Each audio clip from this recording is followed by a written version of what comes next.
खाने के लिए इंतजार करती हूँ। कभी खाते हैं, कभी नहीं खाते हैं, गुस्से में दूर फेंक देते हैं, कहीं खा के आए हुए होते हैं, मुझे कोई पता नहीं।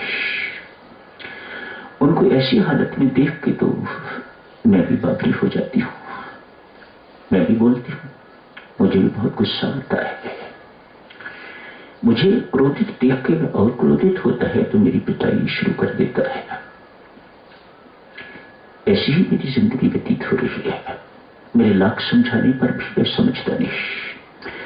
देवियों, एक अब सबसे प्रार्थना करता हूं, कभी पति के लिए ऐसा शब्द प्रयोग नहीं करना कि मैं अपने पति को बहुत समझा रही हूं। कोई पुरुष इसे पसंद नहीं कर सकेगा, ये शोभनीय भी नहीं है। एक नारी के लिए, पत्नी के लिए इस प्रकार का शब्द प्रयोग करना ठीक नहीं। वैसे भी ये शब्द अहंकार का चिन्ह है, ये शब्द साधारण शब्द नहीं है। तनिक विश्लेषण करके देखना, कभी ये शब्द प्रयोग नहीं करना। मैंने अपने पति को बहुत समझाने की कोशिश की ना। आप उनसे निवेदन कर सकती हैं, आप उनसे बातचीत कर सकती हैं, लेकिन ऐसा शब्द कभी नहीं प्रयोग करना कि मैंने अपने पति को बहुत समझाया, वह समझा नहीं। कोई पुरुष इस बात को बर्दाश्त नहीं कर सकेगा। बाबा पूछते हैं, ऐसा करने से कुछ फर्क पड़ा? नहीं बाबा, कोई फर्क नहीं पड़ा, बल्कि स्थिति दिन प्रतिदिन बिगड़ती ही गई। मैंने अब उपवास रखने शुरू किए, कुछ दिनों से उपवास रख रही हूं। हो सकता है कुछ इस उपवास का, इस व्रत का कोई प्रभाव पड़े। कितने दिन हो गए हैं उपवास करते? बाबा ने पूछा। कहा लगभग 1 सप्ताह हो गया है उपवास रखते हुए। अच्छा, क्या इससे तेरे क्रोध पर कुछ फर्क पड़ा कि नहीं पड़ा? नहीं बाबा, क्रोध फर्क नहीं। फिर जैसे ही शराब पी के आता है मैं क्रुद्ध हो जाती हूं। तो महात्मा उसे समझाते हैं, देवी तेरे समझाने से और उपाय करने से, उपवास से यदि तेरे क्रोध पर कोई फर्क नहीं पड़ा, तू कैसे अपेक्षा कर सकती है कि तेरे पति के व्यवहार पर, स्वभाव पर फर्क पड़ेगा? देवी को समझाते हैं, यदि परिस्थिति ठीक करनी है, घर के हालात, घर का वातावरण ठीक करना है, मेरी माता सज्जनों सब सुन, यदि आप चाहती हो कि आपका घर नरक न रहे, स्वर्ग बन जाए, वैकुंठ बन जाए, तो बाबा कहते हैं पहले अपने आप को सुधारो। जब तक आप अपने आप को नहीं सुधारोगे, आप दूसरों में सुधार की अपेक्षा नहीं रख सकते और नरक होगा भी नहीं। बाबा ठोक बजा के कहते हैं तू सब कुछ करके देख ले, जब तक तू अपने आप को नहीं सुधारेगी तब तक तेरे घर के हालात ठीक नहीं होंगे। ऐसे व्यक्ति देवियों जिनकी इस प्रकार की आदत हुआ करती है, उन्हें अपने दोष दिखाई नहीं देते, अपनी बुराई उन्हें दिखाई नहीं देती। वह आसपास की जो परिस्थितियां हैं उनमें दोष निकालते हैं, आसपास के जो लोग हैं उनमें दोष निकालेंगे, हालात में दोष निकालेंगे, अपने में उन्हें दोष दिखाई नहीं देते। जो बुद्धि देवियों अपने दोष न देखने दे, पर दोषों में व्यस्त रहे, देखने में व्यस्त रहे, उस बुद्धि को दुर्बुद्धि कहा जाता है। ये आपको शांति देगी, उदासी देगी, बेचैनी देगी, परमात्मा से विमुख करके रखेगी और अंत में पश्चाताप के अतिरिक्त, नरक की यातनाओं के अतिरिक्त कुछ नहीं मिल पाएगा। बुद्धि क्या है? एक दुर्बुद्धि की उदाहरण आपने देखी। सुधार अपना करना है। मैं तो ऐसा मानता हूं देवी सज्जनों, जिंदगी में इतना ही सिलेबस मिला हुआ है, व्यक्ति दूसरों के सुधार की जिम्मेदारी ना दे, ये परमात्मा ने हर एक को नहीं दी हुई है, लेकिन हर एक को अपने सुधार की जिम्मेदारी तो दी हुई है। अपने आप को सुधारो तो यूं समझ लीजिएगा कि आपका जिंदगी का जो सिलेबस है वह पूरा हो गया। आपके विचार शुद्ध होंगे, आपका व्यवहार शुद्ध होगा, आपका स्वभाव शुद्ध होगा, तो समझ लीजिएगा आपने बाजी मान ली। बच्चे लोगों, महिलाओं, बहुत टीवी नहीं देखनी, ये रोग है टीबी। इसको संत महात्मा कहते हैं ये टीवी नहीं है, टीबी है, टीबी। ऐसा रोग है इसे। ऐसा नहीं कि बिल्कुल इसे देखना नहीं, जरूर देखो, लेकिन वही देखो जिनसे आपके विचार मलिन ना हो। इतना संयम तो राम राम जपने वाले पर होना चाहिए, क्या मुझे देखना है और क्या नहीं देखना है। सारा दिन बच्चा टीवी के आगे बैठा रहेगा तो वह गंदगी भी देखेगा, कुछ एक आदि अच्छी चीज आएगी तो वह भी देखेगा, तो फिर गंदगी का प्रभाव जो मन पर पड़ता है वह तो सत्यानाश करके रहेगा, वह आपके विचारों को मलिन करके रहेगा, वह आप अपने विचारों को बहुत दूषित करके एक प्रदूषण का वातावरण आपके दिमाग में बन जाएगा। जितना मर्जी आप राम राम जप लो, ये इतनी जल्दी प्रदूषण ठीक नहीं होने वाला। इतने गहरे संस्कार हुआ करते हैं इन कुविचारों के, इन दुर्विचारों के। ये कोई अभी के नहीं है, ना जाने फिर कब के। जो सोए पड़े हुए होते हैं पिछले जन्मों के, वो भी जागृत हो जाते हैं, आप लेके आए हुए होते हो तो मानो आपके अंदर इन दुर्विचारों का भंडार सा बन जाता है। फिर जाप क्या करेगा वहां पर? कितना जाप कर सकोगे आप एक जीवन में कि आपके दुर्विचार ठीक हो जाए? अतएव संयम रखो देवियों। क्या देखना है मुझे, कितना देखना है, क्या नहीं देखना, बस बुद्धिमत्ता क्या है।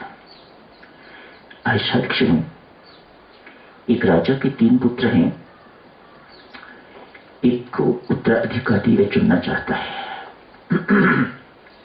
प्रथा के अनुसार ज्येष्ठ पुत्र को उत्तराधिकारी बनना चाहिए, लेकिन राजा के मन में कुछ और है। मैं योग्य को उत्तराधिकारी बनाऊंगा, ज्येष्ठ को नहीं। ज्येष्ठ नालायक भी हो सकता है, बड़ा नालायक हो सकता है, वह मेरा उत्तराधिकारी बनने योग्य नहीं है।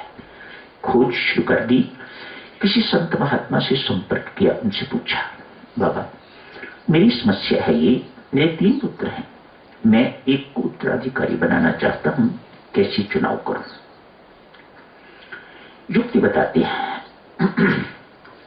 संत महात्मा राजा को युक्ति बताते हैं और उसके अनुसार राजा तीनों पुत्रों को बुला के कहता है, भाई ये 100 रुपया लो। उस वक्त की बात होगी जब 100 रुपया काफी होता होगा। ये 100 रुपया लो,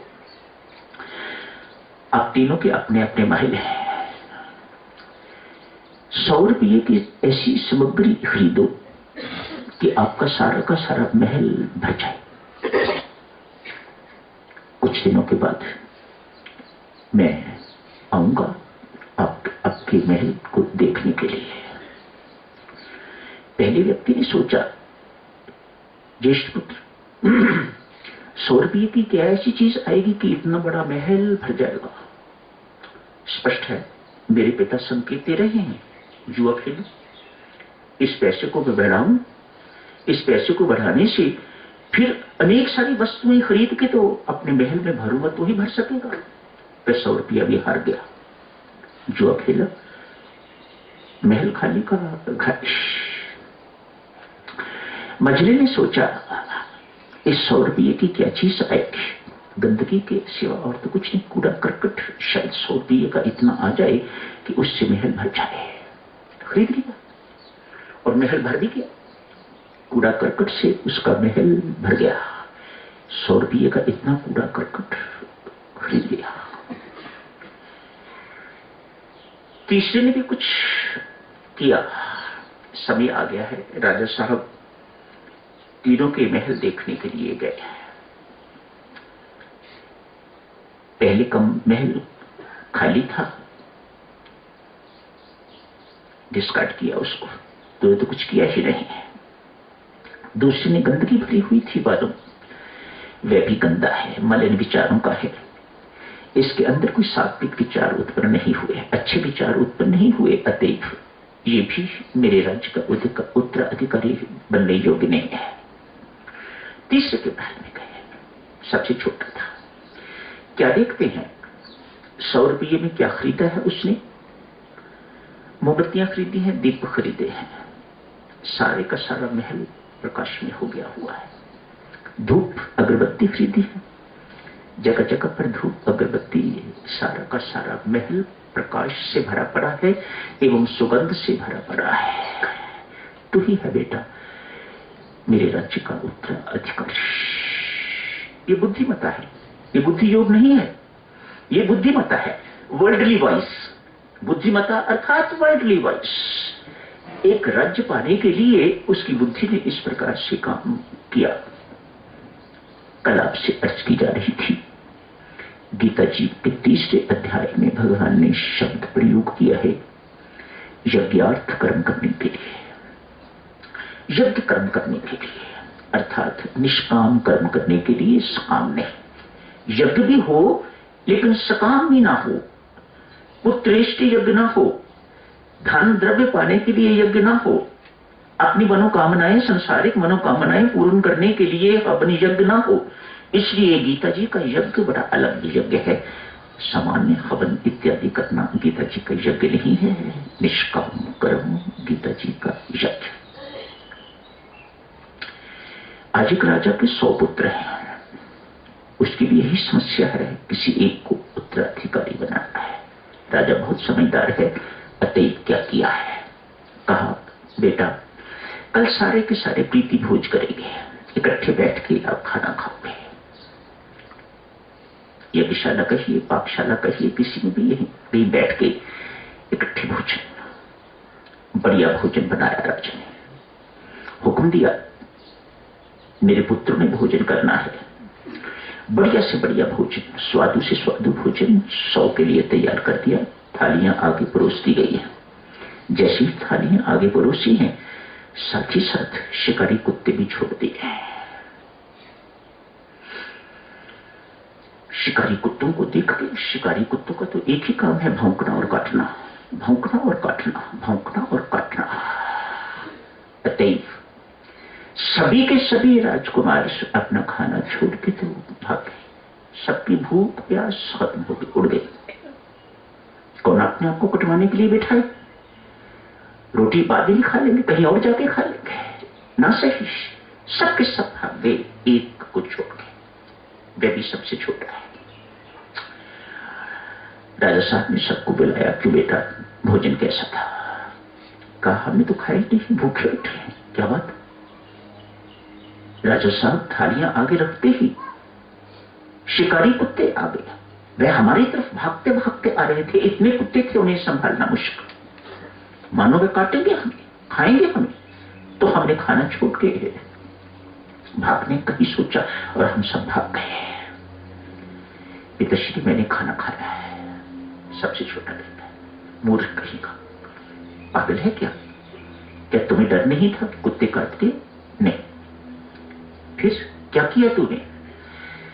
कहा पिताश्री जैसे तो कुत्ते मेरे सामने आते थे, मैं एक ग्रास उठाता था, अपनी रोटी तोड़ता था, पूरी जो कुछ बनाई हुई थी उनके आगे फेंक देता था, कुत्ता खा के भाग जाता था, चला जाता था। मैंने आराम से खाना खाया। पिताश्री, वह छोटा बालक कहता है, पिताश्री जो दूसरों की भूख मिटाना जानता है वह कभी भूखा नहीं रह सकता। जो दूसरों को सुख देना जानता है वह कभी दुखी नहीं रह सकता। जो दूसरों को देना जानता है, परमात्मा उसके पास कभी घाटा नहीं पड़ने देता। शाबाश बेटा, ये यज्ञार्थ कर्म है, ये निष्काम कर्म है। इसे गीता जी यज्ञार्थ कर्म कहते हैं। राजा साहब ने उस छोटे राजकुमार को अपना उत्तराधिकारी घोषित कर दिया। देवियों सज्जनों, सुख चाहते हो तो उसे बांटना सीखो। परमात्मा आपको बहुत देगा। प्रेम बांटने की चीज, सुख भी बांटने की चीज। जितना प्रेम बांटो परमात्मा उतना आपको प्रेम और देता है, माला माल कर देता है। दुख बांट के तो आप सोचो कि आपको सुख कभी मिल जाएगा, तो ये भ्रांति है देवियों, ये कभी नहीं होता। परमात्मा का ऐसा विधान नहीं है। सुख चाहते हो तो सुख बांटो, फिर दुख बांटने पर आप सुख की उम्मीद करो तो ये कभी हो नहीं सकता। ये परमात्मा का विधान बड़ा अटल है, अटूट है। तो यही समाप्त करने की इजाजत दीजिएगा। धन्यवाद।